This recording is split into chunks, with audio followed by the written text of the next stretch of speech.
ఈ వారం వృషభ రాశి వాళ్లకు వివిధ రూపాల్లో గ్రహ బలాలు అనుకూలంగా ఉండబోతున్నాయి. మీకు పెద్దవారు అప్పచెప్పినటువంటి బాధ్యతలను అన్నింటినీ కూడా సమర్థవంతంగా నిర్వహించగలుగుతారు. తద్వారా కొన్ని రకాల విశేషమైనటువంటి ప్రయోజనాలు కూడా పొందగలుగుతారు. అదృష్టం కూడా తోడవటం చేత మరింత ఉత్సాహంగా ఈ వారం మీ పనులు చేసుకుంటూ వెళ్తుంటుంటారు.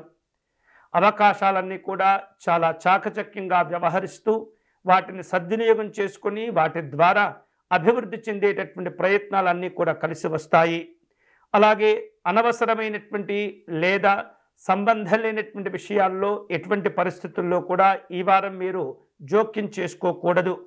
ఆర్థికపరమైనటువంటి లావాదేవీల విషయంలో ఏమాత్రం కూడా నిర్లక్ష్యంగా ఉండకూడదు.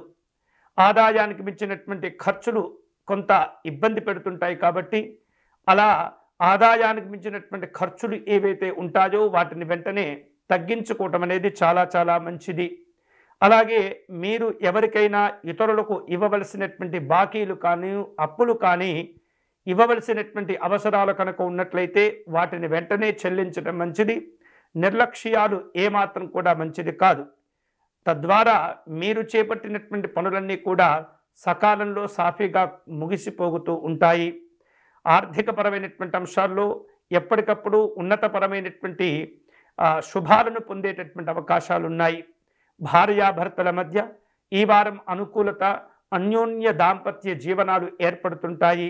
ఒకరిని ఒకరు అర్థం చేసుకోవటం, గౌరవించుకోవటం, మీ యొక్క కుటుంబ అభివృద్ధికి కలిసి తీసుకునేటటువంటి నిర్ణయాలన్నీ కూడా మీకు చాలా మేలు చేస్తుంటాయి, ఉపయోగపడుతుంటాయి.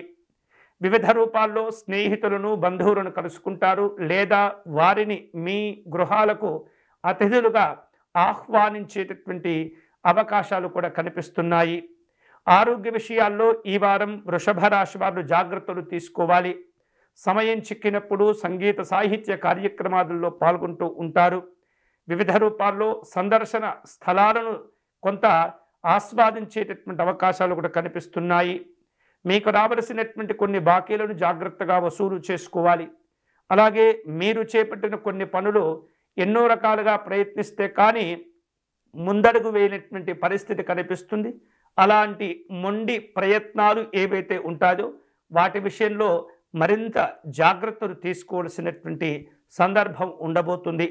అలాగే వివిధ రూపాల్లో పెద్దవారిని, ప్రముఖులను మీరు కలుసుకునేటటువంటి ప్రయత్నాలు చేస్తుంటారు. 1-2 సార్లు ప్రయత్నం చేస్తే కానీ అటువంటి కార్యక్రమాలు సాధ్యపడకపోవచ్చు. వివిధ రూపాల్లో పని భారాలు పెరుగుతూ ఉంటాయి. అంతేకాకుండా కొన్ని నిర్లక్ష్యాల వల్ల కావచ్చు, మీకు కనిపించకపోయినటువంటి కొన్ని రకాల పత్రాలు, విలువైనటువంటి దస్తావేజులు ఏవైతే ఉంటాయో వాటిని తిరిగి పొందేటటువంటి అవకాశాలు కూడా కనిపిస్తున్నాయి. ప్రైవేటు రంగంలో పనిచేసేటటువంటి ఉద్యోగస్తులకు ఈ వారం పని భారాలు మరింత పెరగబోతూ ఉన్నాయి. ఉద్యోగస్తులు ప్రతి అంశంలో, ప్రతి కార్యక్రమంలో చాలా అప్రమత్తంగా ఉంటూ మీ యొక్క విధులను నిర్వహించవలసినటువంటి పరిస్థితి ఉంటుంది. ఎవరిని కూడా అతిగా నమ్మకుండా మీ స్వశక్తి పైన నమ్మకం ఉంచుతూ కష్టపడి పని చేసేటటువంటి ప్రయత్నం చేయండి. చిన్న చిన్న వ్యాపారాలు నిర్వహించేటటువంటి వాళ్లకు ఈ వారం అనుకూలంగా ఉంటుంది. ఆధ్యాత్మికపరమైనటువంటి కార్యక్రమాల్లో పాల్గొనడం ద్వారా కొన్ని రకాల ఒత్తిళ్లను అధిగమించగలుగుతారు. ప్రశాంతమైనటువంటి జీవనాన్ని కూడా పొందుతుంటారు. ఈ వారం శుభకరమైనటువంటి ఫలితాలు పొందేటటువంటి క్రమంలో వృషభ రాశి వారు మహాలక్ష్మి అమ్మవారిని పూజించే ప్రయత్నం చేయండి. అమ్మవారికి కుంకుమార్చన నిర్వహించటము, అమ్మవారి అష్టకమును పారాయణం చేయటం ద్వారా ఎన్నో రకాల శుభాలు మీరు పొందవచ్చు. వీలైతే కనుక మహాలక్ష్మి అమ్మవారికి ప్రీతిగా సంధ్యాదీపం సాయంకాలం వేళల్లో అమ్మవారికి దీపార్చన నిర్వహించటం, నమస్కారం చేసుకోవటం ద్వారా చాలా ఉత్తమమైనటువంటి ఫలితాలు పొందవచ్చు.